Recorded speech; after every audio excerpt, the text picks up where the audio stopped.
அஸ்ஸலாமு அலைக்கும். குடைமிளகாய் chicken gravy எப்படி செய்யலான்ட்டு வாங்க பார்க்கலாம். சிக்கனை சின்ன சின்ன துண்டுகளாக கட் பண்ணி சுத்தம் பண்ணி வச்சுருக்கிறேன். ஸ்டவ் ஆன் பண்ணி பாத்திரத்தை வச்சு ஒரு குழிக்கரண்டி எண்ணெய் விட்டு ஒரு பட்டை, கிராம்பு, ஏலக்காய் இதை சேர்த்து பொரிய விட்டுக்கலாம். நீல வாக்கில் கட் பண்ணி வச்சுருக்கிற பெரிய வெங்காயத்தை இது கூட சேர்த்துக்கலாம். செவந்து வர்ற தட்டிலுமே இதை அப்படியே கொஞ்சம் வதக்கி விட்டுக்கிறோங்க. கருவேப்பிலை ஆட் பண்ணிக்கலாம். வெங்காயம் ரொம்ப கருகிராமல் இந்த ஸ்டேஜ் வந்ததுக்கப்புறம் 1 டீஸ்பூன் இஞ்சி பூண்டு சேர்த்துக்கிடலாம். சேர்த்து இதை நல்லா வதக்கிடலாம். தக்காளியை கட் பண்ணி இதில் சேர்த்து வதக்கிடலாம்.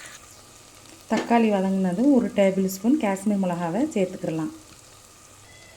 1/4 டீஸ்பூன் மஞ்சத்தூள்,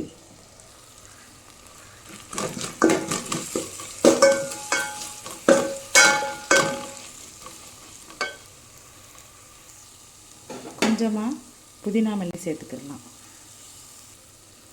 இப்போ சுத்தம் செஞ்ச சிக்கனை சேர்த்துக்கிடலாம். தேவையான அளவு உப்பு,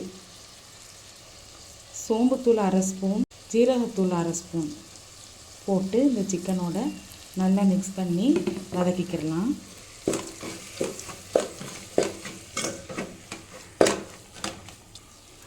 இப்போ ஒரு 2 நிமிஷம் மூடி போட்டு வேக வச்சுக்கிடலாம். ஸ்டவ்வை சிம்மில் வச்சுக்கிறோங்க. இப்போ 2 நிமிஷம் ஆயிடுச்சு. இப்போ இது கூட வெட்டி வச்ச குடைமிளகாயை சேர்த்துக்கிடலாம். ஒரு மீடியம் சைஸு குடைமிளகாயை வெட்டியிருக்கிறேன். 1/2 கிலோ சிக்கன்னால் மீடியம் சைஸ் போதும். இந்த கிரேவிக்கு தேவையான ஒரு 1/2 டம்ளர் தண்ணியும் இதில் ஊற்றிக்கிடலாம்.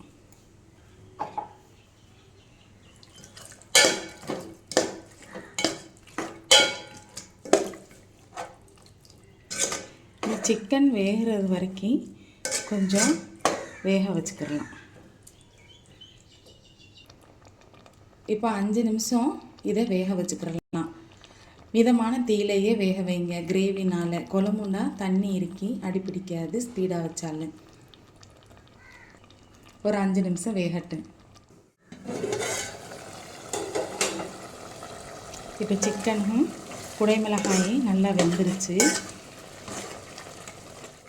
இந்த சிக்கனும் குடைமிளகாயும் சேர்த்து சமைக்கும்போது நல்ல ஒரு மணம் வரும்.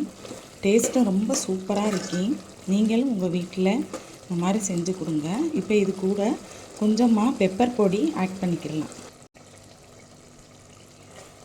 இந்த வீடியோவுக்கு சப்ஸ்கிரைப் பண்ணிக்கிறங்க. அப்போ தான் நாங்கள் போடுற வீடியோ உங்களுக்கு வரும். இந்த வீடியோ பிடிச்சிருந்தா லைக் பண்ணுங்கள், ஷேர் பண்ணுங்கள், சப்ஸ்கிரைப் பண்ணுங்கள். இன்ஷா அல்லாஹ் இன்னும் ஒரு ரெசிபியோடு உங்களை பார்க்குறேன்.